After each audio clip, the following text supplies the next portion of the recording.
Oscar time is big business. So what does this really mean to our local economy?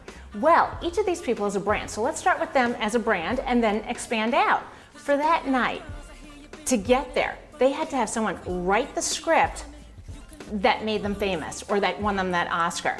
For that day, they need their makeup done, they need their hair done, they need outfits chosen, they need to wear jewelry just to get to the red carpet, not to mention photography.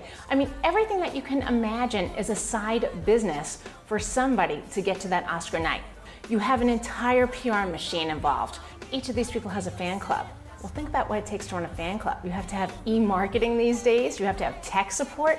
There's an entire business that each of these people has to run in order to be successful, in order to maintain this glamorous Oscar brand that each of them is projecting.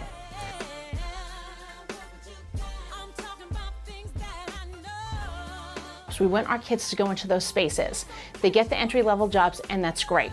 They move up their career, and what happens is mid-level career, when they should be at the absolute top of their game, especially in terms of compensation. And that's when people are in our middle class. They're out there, they're buying the houses, we're a consumer-driven economy, they're buying cars, etc. Bam! That's when they're laid off. They're at the top of their game, and they're replaced by someone who's lower. Now, granted, any company that wants to save money, they're going to go, gosh, a $30,000 or more cost savings? Of course I want to do this. But the implication to the American high-tech worker is huge, because if we really eradicate our middle class in this way, what is going to happen to all these people who have their homes, their mortgages, their retirements all pegged to their jobs? So personally, I think that the big issue today is not people who come in over the borders and over the fences. It's the people we're flying in.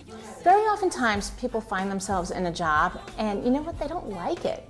So what happens if you find yourself in a job or in a company or in a position and you feel stuck? Either you're burned out, you're maxed out, or you know what, it's just not the right place for you to be anymore. The question is, how do you figure out what you really want to do so that you can segue towards something that's more fulfilling or maybe more financially rewarding?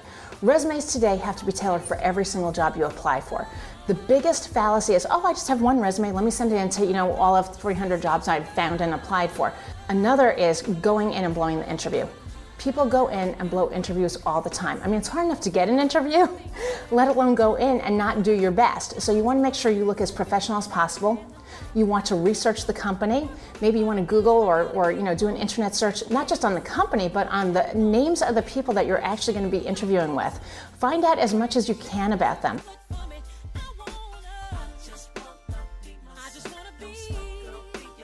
So don't focus on, hi, I don't like my job, this is not my dream job, but I'm really looking for a job that will give me the opportunity to do this, this, and this.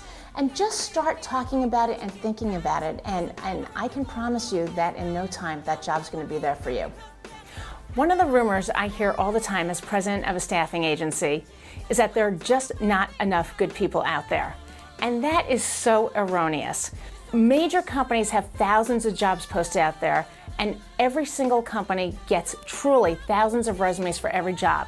You would be amazed at how many jobs are posted out there that are open for 6 to 12 months or more. In the meantime, the result to the company is that they are understaffed, overworked, and people who actually could do those jobs, who desperately need a job, are sitting at home without the work that they need to keep them going.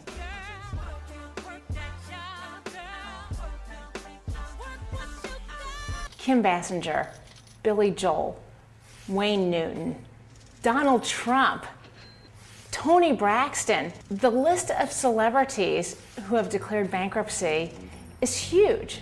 So the question is, as a business owner, and each of these people is their own brand or their own business in their own right, how did they go bankrupt? So there's a lot of extravagance that's built into being what is called a celebrity. And celebrities always feel like they have to keep up with each other. And not only that, there's so much media right now on what it is to be an affluent lifestyle. And I think that people, when they have huge amounts of money coming in, they just think that that money is going to keep pouring in and that they can afford to maintain anything that they want, anytime that they want. So it's not being fiscally responsible. That's one of the major reasons people go bankrupt.